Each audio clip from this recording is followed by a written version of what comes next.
There was a voice. It was captured on a cell phone belonging to a 14-year-old girl named Libby German on the afternoon of February 13th, 2017, on a hiking trail outside of Delphi, Indiana. The recording lasted only a few seconds. The voice said 2 words, "Down the hill." That recording existed from the moment the phones were recovered. Investigators knew about it within hours of the bodies being found. They knew there was a voice. They knew there was a face, because Libby had also captured a photograph of the man walking toward them on the Monon High Bridge trail that afternoon. They had a voice. They had a face. They had a recording made by a 14-year-old girl who, in the final minutes of her life, had the presence of mind to document what was happening to her and to her friend. And for 7 years, the case went nowhere. Richard Allen, a 50-year-old CVS pharmacy employee who lived less than 3 miles from the trailhead, who had been interviewed by investigators in the weeks after the murders, whose name appeared in the case files from almost the very beginning, was not arrested until October of 2022. Nearly 6 years after Libby German pointed her phone at a man on a bridge and pressed record. By the end of this video, you will understand what investigators knew in the days and weeks after February 13th, 2017. You will understand what was in those case files that sat, in some form, for years before producing an arrest. And you will understand the question that the Delphi community, the families of Abby Williams and Libby German, and anyone who has followed this case has been asking since the moment Richard Allen was charged. Why did it take so long? Stay with me, because the answer to that question is not simple, and it is not flattering to the systems that were supposed to find this man faster. Abigail Williams was 13 years old. Everyone called her Abby. She was a 7th grader at Delphi Community Middle School, a quiet and thoughtful girl who her family described as artistic and perceptive, someone who noticed things that other people walked past. She had dark hair and a wide smile, and the kind of self-possession that made adults take her seriously in the way they don't always take 13-year-olds seriously. She was close to her grandmother, Becky Patty, who raised her. She loved her friends. She was, by every account from everyone who knew her, exactly the kind of person the world does not have enough of. Liberty Rose. Lynn German was 14 years old. Everyone called her Libby. She was also a student at Delphi Community Middle School. She was funny, genuinely, naturally funny in the way that makes people around you feel lighter. She was social in a way that Abby was quieter, but they balanced each other the way good friends often do. Libby had a large online presence for a 14-year-old. She was active on social media. She engaged with the world with curiosity and humor. And she documented her life with the casual confidence of someone who had no reason to believe that documentation would ever matter as evidence. On the afternoon of February 13th, 2017, Abby and Libby were dropped off at the Monon High Bridge Trail near Delphi by Libby's older sister. It was a Monday. Schools in Carroll County had the day off. The weather was cold but manageable, the kind of late winter afternoon in Indiana that feels like a grudging concession toward spring. The trail was familiar to them. The bridge was a local landmark. Kids from Delphi had been hiking there for years. They were supposed to be picked up a few hours later. They were never picked up, because they were never at the trailhead when pickup time came. On the morning of February 14th, 2017, the bodies of Abigail Williams and Liberty German were found in a wooded area near Deer Creek, not far from where they had been dropped off the previous afternoon. Both girls had been killed. The details of what was done to them are part of the sealed court record and have never been fully disclosed publicly, a decision made by investigators and prosecutors to protect the integrity of the case and the dignity of the victims.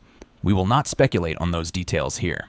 What we will address is what the evidence showed, what it pointed toward, and why it took as long as it did to get there. The evidence from the very beginning was remarkable in its specificity. Libby German's phone was recovered at the scene. On that phone were 2 things that should have, by every reasonable expectation, accelerated the investigation significantly. The first was a photograph, a still image of a man walking on the Monon High Bridge, captured by Libby on her phone in the minutes before the girls were attacked.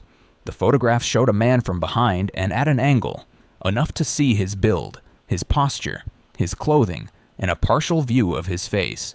The man was wearing jeans and a blue jacket. He had his hands in his pockets. He was walking toward the girls.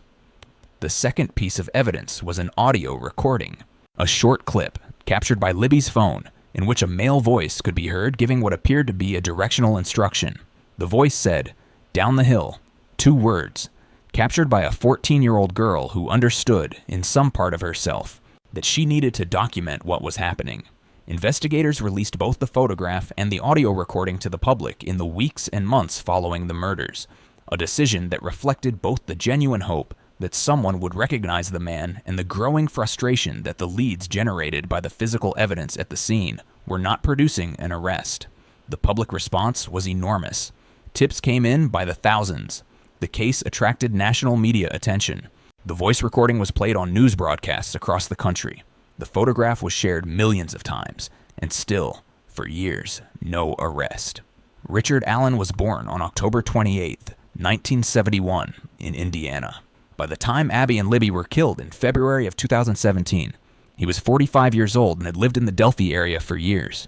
He worked at the CVS pharmacy in Delphi, a job that put him in regular contact with the community, with families, with people who knew the girls and their families. He was known in town. Not famous, not notorious, not remarkable in any way that generated concern. He was the person behind the pharmacy counter. He was a neighbor. He was unremarkable in the specific way that retrospective accounts of criminals so often describe. The kind of person who recedes into the background of a community without ever creating a reason to be noticed. He had a wife, he had a daughter, he had a house and a routine, and a life that, from the outside, looked like the life of someone with nothing to hide. On the afternoon of February 13, 2017, Richard Allen was at the Monon High Bridge trail. He later told investigators, in interviews conducted after his arrest in 2022, that he had gone to the trail that afternoon for a walk, that he had seen the girls, that he had walked past them on the bridge. He acknowledged being there. The question, for investigators and ultimately for a jury, was what happened after he walked past them. The evidence that would eventually connect Richard Allen to the murders of Abby Williams and Libby German included multiple categories. There was the physical evidence at the scene, evidence that investigators have described in court proceedings in terms that point toward a specific perpetrator without fully disclosing what was found in order to protect the case. There was the geographic evidence, the fact that Allen was at the trail on the afternoon of the murders, placing him in the same location as the victims during the relevant time window. And there was the ballistic evidence, specifically an unspent bullet cartridge found near the bodies that was forensically linked, according to court documents, to a firearm owned by Richard Allen. That cartridge, that connection, was reportedly identified relatively early in the investigation, and yet the arrest did not come until October 26, 2022, 5 years and 8 months after the bodies of Abby Williams and Libby German were found near Deer Creek. To understand why, you have to understand what the investigation looked like from the inside, which is something that has become partially visible through court proceedings, leaked documents, public statements from law enforcement, and reporting by journalists who have covered this case in extraordinary depth. The Indiana State Police led the investigation, with involvement from the FBI and the Carroll County Sheriff's Department. From the beginning, the case generated an almost overwhelming volume of tips, the kind of volume that is simultaneously a resource and a liability. Every tip requires assessment. Every lead requires follow-up. Every person of interest requires investigation. In a case as high profile as the Delphi murders, the sheer number of incoming leads created a workload that, according to accounts from investigators, was genuinely difficult to manage with the resources available. There were also, according to reporting on the case, significant internal disagreements about the direction of the investigation. At various points, different investigative theories were being pursued simultaneously, which is not unusual in a complex murder investigation, but which in this case appears to have created friction between agencies and between investigators that may have slowed the process of converging on a single suspect. Richard Allen's name appears to have come up in the investigation in its early stages. He was among those who were interviewed in the weeks after the murders. But an interview is not an arrest. Interviewing someone who is at a location and connecting them to a crime through forensic evidence are two fundamentally different things. And the gap between those two things, between someone being a person of interest and becoming an arrestable suspect, is where the Delphi case lived for years. The ballistic evidence connecting Allen's firearm to the cartridge found at the scene was, according to reporting, a significant development in the investigation. But ballistic evidence requires expert analysis, requires the identification and recovery of the specific firearm, and requires a chain of forensic work that takes time even under the best circumstances. Carroll County. Indiana is not a large jurisdiction with unlimited forensic resources. The Indiana State Police have statewide jurisdiction, but are not a federal agency with unlimited capacity. And the FBI, while involved, was operating in a supporting role rather than leading the investigation. None of this excuses the timeline, but it begins to explain it. In October of 2022, Richard Allen was arrested at his home in Delphi and charged with 2 counts of murder in connection with the deaths of Abigail Williams and Libby German. The arrest was made without a large public announcement, quietly, quickly, in a way that reflected the long buildup of evidence that had preceded it. The Delphi community, which had lived with this case for nearly 6 years, responded with a mixture of relief and questions. Relief that an arrest had been made, questions about why it had taken so long, questions about what had been known and when, and what had slowed the path from knowledge to action. Those questions became significantly more complicated in the months that followed, as details of the case against Richard Allen began to emerge through court proceedings, and as the legal process surrounding his trial became one of the most contentious and unusual in recent Indiana legal history. Richard Allen's defense attorneys filed motions raising questions about the handling of evidence, about the conditions of Allen's pretrial detention, and about the integrity of the investigative process. Those motions generated significant media coverage and significant controversy. The judge in the case made rulings that were themselves appealed. The pretrial process became, in the assessment of multiple legal analysts, unusually complex for a case that prosecutors presented as supported by substantial physical evidence. In October of 2024, after a trial that was moved to Stark County due to pretrial publicity concerns, Richard Allen was convicted on both counts of murder. He was sentenced to 2 consecutive 65-year prison terms, a sentence that, given his age, means he will die in prison. The conviction brought a measure of legal resolution to a case that had defined the Delphi community for 7 years, but it did not answer every question. And the questions it left unanswered are the questions that matter most for understanding what this case means beyond the verdict. The voice recording is one of those questions. From the moment the recording was made public, audio analysts, forensic voice experts, and members of the public attempted to match the voice to specific individuals. The recording was short, too short, according to some experts, to support the kind of definitive forensic voice identification that can be used as primary evidence in a criminal proceeding. But investigators used the recording as part of their public appeal for information, and the voice, low, deliberate, unhurried, issuing what sounds less like a request and more like a command, became one of the most analyzed pieces of audio in the history of true crime media coverage. The question of whether and how the voice recording contributed to the identification and eventual arrest of Richard Allen has not been fully answered in public court documents. What is known is that the recording was available from the beginning. What is also known is that Richard Allen was interviewed by investigators relatively early in the case. Whether those two facts intersected, whether investigators played the recording for witnesses, used it in their assessment of persons of interest, or attempted formal voice analysis on specific suspects, has not been definitively established in the public record. What is established is this: a recording existed, a photograph existed, a cartridge was recovered, a man who was at the scene was interviewed, and the arrest came 5 years and 8 months after the crime. The Indiana State Police, the Carroll County Sheriff's Department, and the investigators who worked this case for years have defended their work publicly.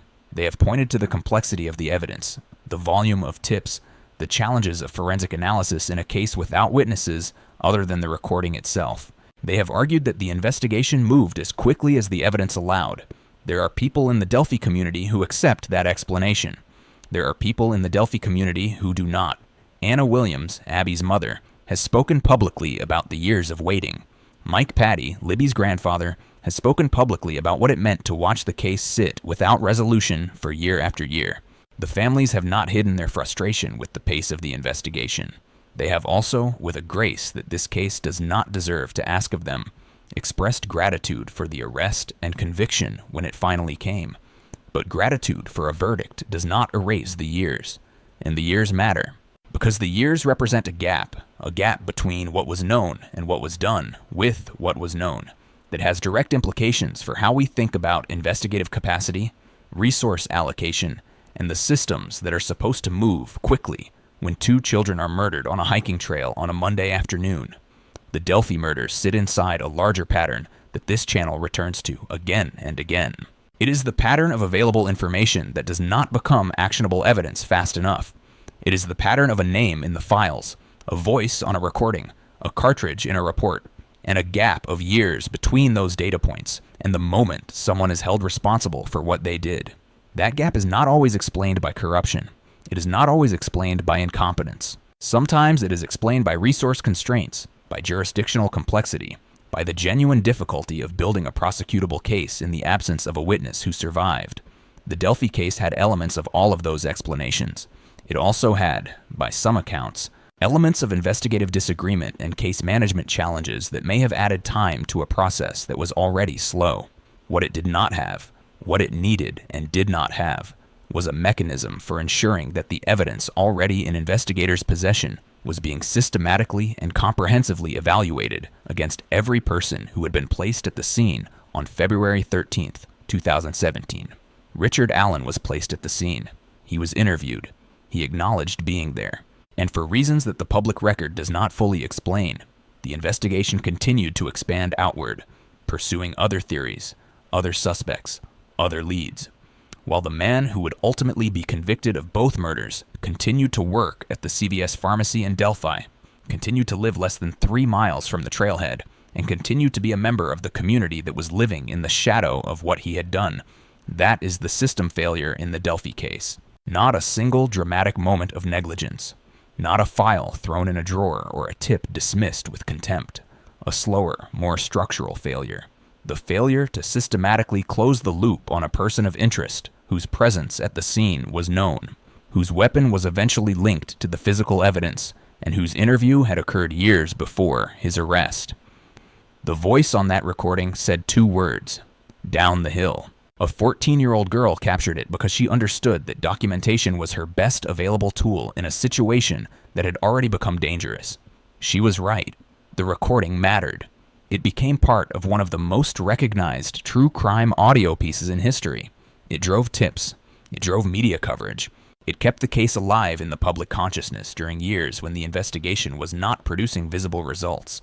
But it took 7 years for the person whose voice may be on that recording to be convicted of the murders of the 2 girls who walked onto the Monon High Bridge trail on February 13th, 2017.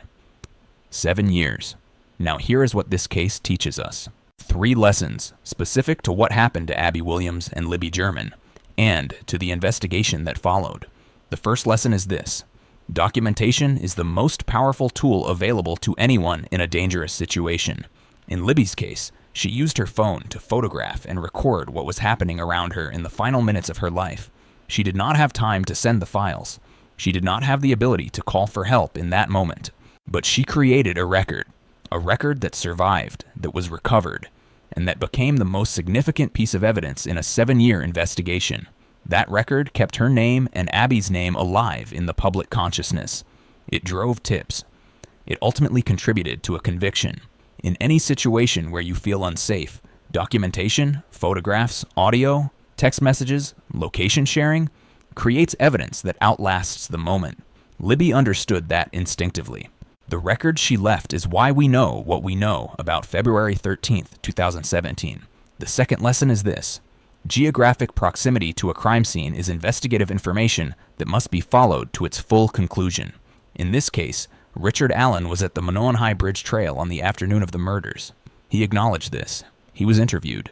And for reasons that have not been fully explained publicly, the investigation continued to expand in other directions, rather than systematically exhausting every forensic avenue connected to every person known to have been at the scene during the relevant time window. When someone is placed at a crime scene during the window in which a crime occurred, that placement is not a coincidence to be noted and filed. It is the beginning of an investigative thread that must be pulled to its end. The Delphi case is a study in what happens when that thread is not pulled quickly enough. The third lesson is this: cold cases are not cases where the evidence disappeared. They are cases where the evidence was not yet connected. In the Delphi case, the cartridge was at the scene. The photograph was on the phone. The voice was on the recording. The name was in the file. None of that evidence disappeared during the years between February of 2017 and October of 2022. It waited. And when investigators finally built the complete connection between the evidence and the suspect, The case moved to arrest relatively quickly. The lesson for investigators, for prosecutors, and for the systems that manage complex homicide cases is that regular, structured reevaluation of existing evidence, bringing new forensic tools, new analysts, new perspectives to evidence that has already been collected, can close cases that appear to be stalled. The evidence in cold cases does not expire. The opportunity to use it correctly is what has to be protected. Abigail Williams was 13 years old. She was an artist. She noticed things that other people walked past. Libby German was 14 years old. She was funny. She was curious. She had the presence of mind, in the worst moment of her life, to press record. They were on a hiking trail on a Monday afternoon in February. They were supposed to be picked up a few hours later. They deserved an investigation that moved at the speed their evidence demanded. They deserved systems capable of connecting what was already known into what should have been knowable years before it was. They deserved justice faster than 7 years. The voice said 2 words. A 14-year-old girl made sure those 2 words survived. The least the systems around her could have done was listen faster. Richard Allen is currently awaiting the execution of his sentence following his conviction in October of 2024 on 2 counts of murder. His defense has indicated an intention to appeal. The legal proceedings in this case have been and continue to be among the most closely watched in Indiana's recent history. The families of Abby Williams and Libby German have waded through every stage of this case with a public dignity that neither the crime nor the investigation deserve to ask of them. Anna Williams, Becky Patty, Mike Patty. They spoke when they needed to speak, stayed quiet when they needed to protect the case, and never stopped making sure that Abby and Libby remained people, not just victims, not just a file number, not just the Delphi case, but 2 specific girls who had lives and futures, and people who loved them without reservation. Before the killer was identified, the evidence existed. It was on the phone. It was in the recording. It was at the scene. It was in the case files. It was available. What it needed was to be connected, faster, with more urgency, with the full weight of every resource available applied to the gap between a name in a file and an arrest. That connection came. It came too late to feel like the system worked the way it should, but it came. That is what this channel is built on. Not the verdict. The gap before the verdict. The years between what investigators knew and what they were able to prove. The space where Abby Williams and Libby German deserved protection that arrived before it was too late, and received justice that arrived long after. Every case we cover here lives in that space. Every case asks the same question in a different form. What did they know, and when did they know it, and what would it have taken to act on it faster? Those questions do not have comfortable answers. They have important ones. If this investigation gave you something to think about, if it changed how you see the gap between evidence and action, between a name in a file and an arrest, between a voice on a recording and the 7 years it took to connect it to a conviction, then this channel exists for exactly that reason. Hit subscribe, because every week on Before the Killer, we go inside the evidence that existed before the crime was solved, and we ask the question that changes how you see these cases. What did they know? When did they know it? And what would it have taken to stop it? If you believe Abby Williams and Libby German deserved faster justice than the system gave them, hit the like button. It takes 2 seconds, and it tells the algorithm that these 2 girls are still worth talking about. Leave your answer in the comments to this question. Richard Allen was interviewed in the weeks after the murders. His name was in the files. The cartridge was at the scene. Do you believe the Delphi investigation failed Abby and Libby? Or do you think the system moved as fast as the evidence allowed? Tell me what you think. That debate is not finished. And the families of those 2 girls are still watching Before the Killer every time.